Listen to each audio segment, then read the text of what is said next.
अस्सलाम वालेकुम dear student. Last की वीडियो के अंदर हमने बायोलॉजिकल मेथड को समझने के लिए मलेरिया की एग्जांपल स्टडी की थी। उसके अंदर हमने ये प्रॉब्लम डिस्कस किया था, what is the cause of malaria, कि मलेरिया की वजह क्या है। तो उसमें हमने सारा साइंटिफिक मेथड के ज़रिए उस चीज़ को स्टडी किया था, ऑब्जर्वेशन, हाइपोथेसिस, डिटेक्शन, और हमने ये रिजल्ट अखज़ किया था कि plasmodium is the cause of malaria. अब नेक्स्ट क्वेश्चन ये रेज हुआ कि how plasmodium gets into the blood of man, कि इंसानों के ब्लड के अंदर प्लाज्मोडियम कैसे आता है, उसके ना पाँव हैं ना पर हैं, वो कैसे चला जाता है ह्यूमन बॉडी के अंदर। तो ये सेकंड प्रॉब्लम था।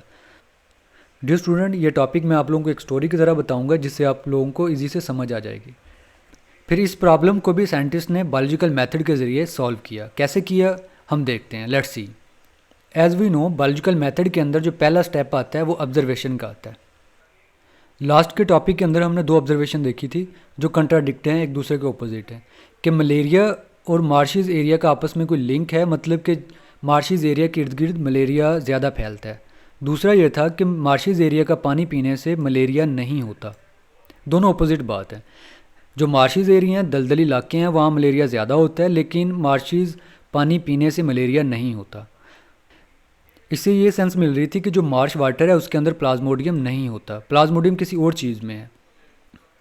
फिर इन्हीं पास्ट के ऑब्जर्वेशन को सामने रखते हुए 1883 के अंदर फिजिशियन डॉक्टर थे AFA किंग, इन्होंने 20 ऑब्जर्वेशन डेवलप की, और उसमें कुछ इंपॉर्टेंट ऑब्जर्वेशन यहाँ पर है।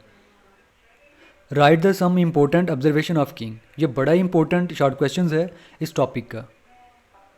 People who slept outdoor had more chance to get malaria than those who slept indoor.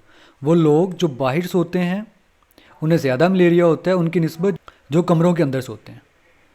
Second observation ये थी, people who slept under fine mosquitoes net had less chance to getting malaria. वो लोग जो mosquito net के नीचे सोते हैं उन्हें मलेरिया होने के चांस कम होते हैं उन लोगों की निस्बत जो बगैर नेट के सोते हैं। थर्ड ऑब्जर्वेशन ये थी, individuals who slept near smoky fires usually didn't get malaria. वो लोग जो धुएं के पास होते हैं उन्हें भी कम चांस होते हैं मलेरिया होने के। तो ये तीन बड़ी इंपॉर्टेंट ऑब्जर्वेशन थी AFA किंग की। फिर यही वजह बनी उस प्रॉब्लम को सॉल्व करने की। किंग की इन्हीं ऑब्जर्वेशन को सामने रखते हुए जो हाइपोथेसिस डेवलप किया गया था वो ये था, mosquitoes transmit plasmodium and so are involve in the spread of malaria. ये इल्ज़ाम लगा मॉस्किटोज़ के ऊपर कि जो मच्छर हैं वो इन्वॉल्व हैं मलेरिया को फैलाने में। मलेरिया की वजह प्लाज्मोडियम, और प्लाज्मोडियम को कौन फैलाता है, मॉस्किटोज़ फैलाता है, जिससे क्या होता है कि मलेरिया बहुत ज़्यादा फैलता है। और हम जानते हैं हाइपोथेसिस के बाद क्या चीज़ बनती है, डिटेक्शन। इस हाइपोथेसिस के बेस पे जो डिटेक्शन डेवलप की गई थी वो ये था, if mosquitoes are involve in spread of malaria, अगर मॉस्किटोज़ वजह है मलेरिया के स्प्रेड की, फैलाव की, तो then plasmodium should be present in mosquitoes, और प्लाज्मोडियम लाजमी होना चाहिए किसके अंदर, मॉस्किटोज़ की बॉडीज़ के अंदर। तो फिर इसी डिडक्शन को सामने रखते हुए एक्सपेरिमेंट किया गया। इस चीज़ के ऊपर जिन्होंने एक्सपेरिमेंट किया था वो साइंटिस्ट थे रोनाल्ड रोज। इन्होंने 1880s के अंदर एक्सपेरिमेंट किया था। ये ब्रिटिश आर्मी, बरतानिया के आर्मी के ये डॉक्टर थे जो इंडिया के अंदर काम कर रहे थे। इस स्केच के अंदर रोनाल्ड रोज को काम करते हुए दिखाया गया। इनके पास यहाँ पर ये माइक्रोस्कोप है, फिर इसके बाद जार है जिसके अंदर इन्होंने मॉस्किटोज़ को रखा हुआ था। रोनाल्ड रोज ने एक्सपेरिमेंट किस तरह से किया उस चीज़ को हम देखते हैं। उन्होंने क्या किया कि फ़ीमेल जो मॉस्किटोज़ एनोफिलिस थी, मॉस्किटोज़ की एक स्पीशीज़ है, एक टाइप है एनोफिलिस। इस मॉस्किटो से इन्होंने मलेरियल पेशेंट को कटवाया। फिर उसके बाद इन्होंने इस मॉस्किटोज़ को किल किया, और उन्होंने देखा कि इनके जो स्टमक है, मैदा है, उसके अंदर प्लाज्मोडियम डिवाइड हो रहा था, वहाँ पर प्लाज्मोडियम मौजूद था।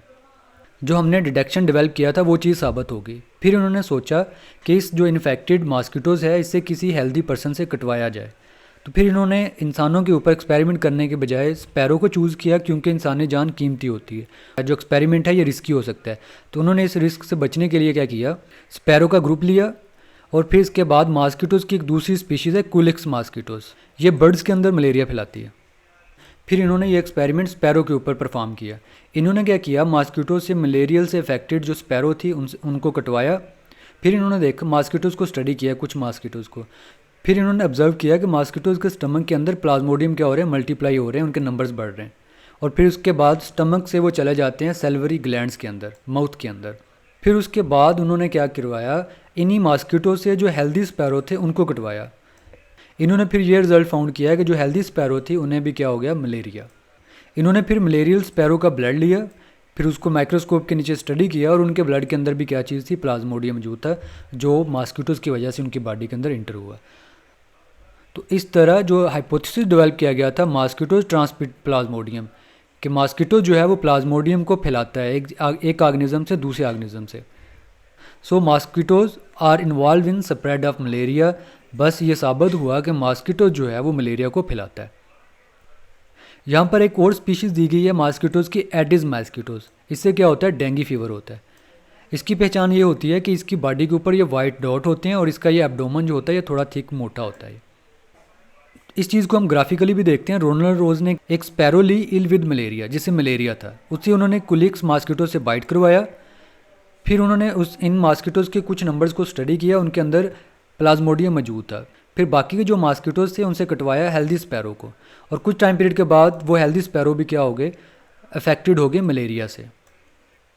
तो इससे ये चीज़ साबित हुई मॉस्किटोज ट्रांसमिट प्लाज्मोडियम। फिर एक्सपेरिमेंट हुआ ह्यूमन बीइंग्स के अंदर कुछ टाइम पीरियड के बाद। 1898 इटालियन बायोलॉजिस्ट थे जीबी ग्रासी, इन्होंने फिर इंसानों के ऊपर एक्सपेरिमेंट किया था। इन्होंने मॉस्किटोज़ की दूसरी स्पीशीज़ जो इंसानों के अंदर मलेरिया फैलाती हैं, एनोफिलीज, उनको लिया। मलेरियल जो पेशेंट थे मॉस्किटो से उनको कटवाया। फिर उसके बाद इन मॉस्किटो से कटवाया हेल्दी पर्सन को। ऐसा करने का मकसद ये था कि जब ये वाला मॉस्किटोज़ मलेरियल पेशेंट को काटेगा, मलेरियल पेशेंट की बॉडी के अंदर जो प्लाज्मोडियम होंगे वो मॉस्किटोज़ की बॉडीज़ के अंदर चले जाएंगे थ्रू ब्लड। और जब ये वाला मॉस्किटोज़ हेल्दी पर्सन को काटता है, काटने से पहले ये स्किन के ऊपर थोड़ा सलाइवा सेक्रेट करता है। तो फिर इस तरह प्लाज्मोडियम मॉस्किटो से हेल्दी पर्सन की बॉडी के अंदर इंटर हो जाएंगे और फाइनली उसके अंदर मलेरिया काज कर देंगे। तो इस तरह ये बात कंफर्म होगी कि mosquitoes transmit plasmodium and so are involve in spread of malaria. Mosquitoes ही प्लाज्मोडियम को ट्रांसफ़र करते हैं एक ऑर्गेनिज्म की बॉडी से दूसरे ऑर्गेनिज्म के अंदर और मलेरिया को फैलाता है। यहाँ पर इस टॉपिक के कुछ important MCQs. First one is which species of mosquito spread malaria in sparrow. Mosquitoes की कौन सी स्पीशीज़ स्पैरो के अंदर मलेरिया फैलाती है? Culex, anopheles, aedes, mansonia. The correct option is A, culex. Next MCQs, which type of mosquitoes spread dengue fever in human beings. इंसानों के अंदर mosquitoes की कौन सी स्पीशीज़ डेंगू फीवर फैलाती है? Anopheles, housefly, aedes, culex. Correct option is C, aedes mosquitoes. Next MCQs is where does plasmodium multiply in mosquitoes bodies. Mosquitoes bodies के अंदर कहाँ पर प्लाज्मोडियम मल्टीप्लाई होते हैं, अपना नंबर बढ़ाते हैं? Salivary glands, stomach wall, wings, legs. Correct option is last MCQs, when did Italian biologist perform experiment on human beings to study malaria. Italian biologist ने ह्यूमन बॉडीज़ के अंदर एक्सपेरिमेंट कब perform किया था? Option A 1885, 1890, 1898, 1905। Correct option is C, 1898 के अंदर उन्होंने experiment किया था ह्यूमन बीइंग्स के ऊपर। सो स्टूडेंट, इस तरह second problem, how plasmodium gets into the blood of man, ये प्रॉब्लम सॉल्व हुआ।